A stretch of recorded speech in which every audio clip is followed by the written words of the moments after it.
So this is the frame at the very back of the Airstream. You can see significant rust, so much so that it's cracked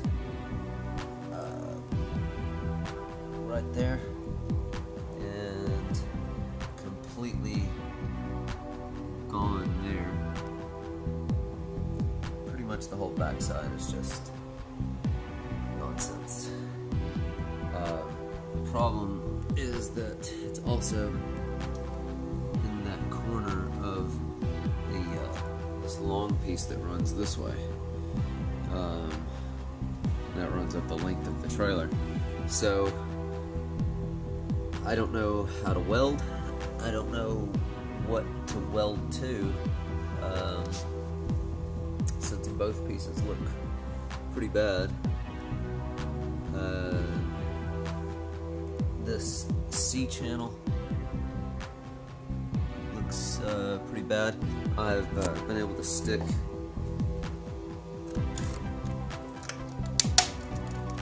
this under there.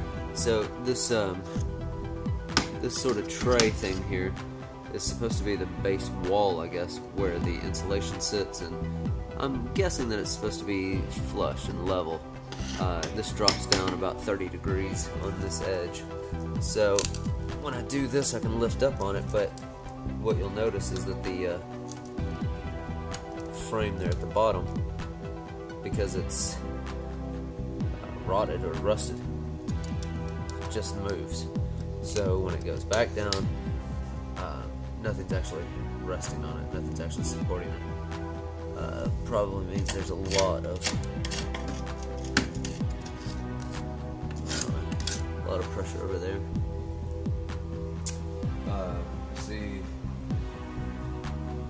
more rust almost every corner.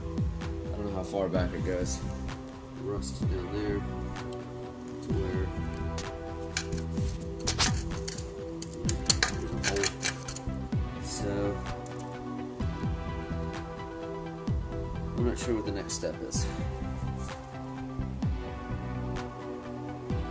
Got that insulation rolled down here, so it could go back up. That wire, those two wires, bundle of wires, Romex came out of there and were going to an outlet that was right there. And then when I disconnected the outlet, obviously it stopped power to the whole place. I say obvious, it wasn't obvious to me. It seems like a weird way to run wire, but what do I know? I'm just a dude, a little bit over his head on this project. Definitely gonna need some help on the welding, or just read a bunch of stuff on how people have gone about it. Stuff does not want to lift the shell. Neither do I, to be frank. But looks like some significant rust on the frame, and I don't know what else to do about it besides repair it where we can. And she doesn't want me ripping up the rest of the floor, but I don't know what else to do. If we don't, there could be rust damage over there too. So